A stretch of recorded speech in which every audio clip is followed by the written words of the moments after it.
ममता बनर्जी को ये लग रहा है कि जितने पश्चिम बंगाल के वोटर हैं वो भी सब बीजेपी के कार्यकर्ता हो गए। ऐसा नहीं होता है ममता जी। आपने बहुत शानदार तरीके से चुनाव लड़ा, विपक्ष में भी शानदार तरीके से लड़ाई लड़ी है, लेकिन ये वोट चोरी का इल्जाम ना लगाइए, क्योंकि जितने आपके कैंडिडेट जीत कर आए हैं वो भी इसी ईवीएम के दम पर ही जीत कर आए हैं। सारे रिजाइन कर दे, सारे रिजाइन कर दे। बिल्कुल ये इस सिस्टम में हमें भरोसा नहीं है, करेंगे क्या कुछ भी। कमाल का ये एक नैरेटिव है जो विपक्ष चला रहा है सर। ईवीएम से उनको 41% वोट अपने खुद मिला है, उनको अपना कम वोट थोड़ी मिला है, तो 14% के करीब अन्य को वोट गया है। तो ये तो अगर जनता मान लीजिए कि ऐसा तो है नहीं ना कि कोई आदमी वोट इस तरह से ईवीएम सेट किया, इस तरह से मैनेज किया। आप क्या किस तरह से लूट की बात करें, किस तरह से लूट लिया गया? बिल्कुल ठीक। जो बाकी लोग जहां जिस तरह से जो दिख रहा था ग्राउंड पर, जो स्थितियां दिख रही थी कांग्रेस के तकरीबन 8.5% वोट जो है परसेंटेज में जो हम अभी दिखा रहे हैं, 8.5% वोट उनका घटा है, 7% वोट उनका घटा है। उनका 48 से घट के 41 पर आ गई हैं, और उतना ही लगभग उसी अनुपात में बीजेपी के वोट बढ़े हैं। वो तो ये लगातार हम लोग यहीं बैठ के चर्चा कर रहे थे कि जितना हिंदू वोट अभी दे रहा है उसमें 5, 6, 7 और बढ़ जाएगा तो ममता बीजेपी जीत जाएगी। वही हो गया, वो क्या, वो तो हो गया और वो जीत गई। उसमें क्या, इसमें बहुत मतलब इसे हर कोई एसेस कर पा रहा था, एनालाइज कर पा रहा था, लेकिन ममता बनर्जी नहीं कर पा रही थी।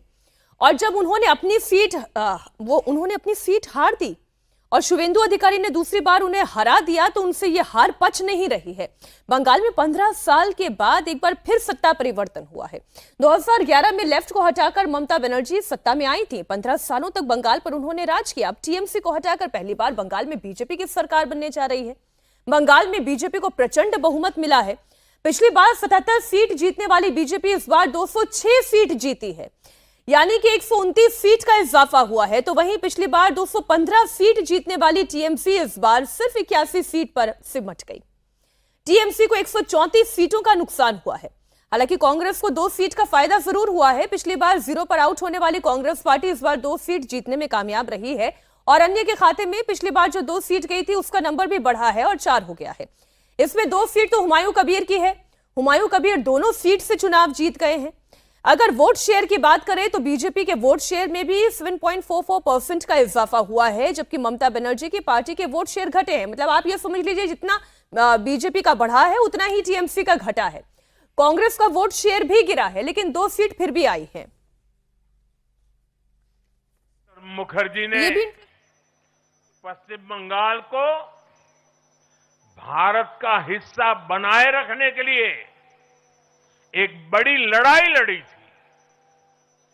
उन्होंने जिस सशक्त और समृद्ध बंगाल का सपना देखा था, वो सपना कई दशकों से पूरा होने का इंतजार कर रहा था। 4 मई 2026 को बंगाल की जनता ने हम भाजपा कार्यकर्ताओं को वो अवसर दिया है। साथियों, बंगाल के भाग्य में आज से एक नया अध्याय जुड़ गया है।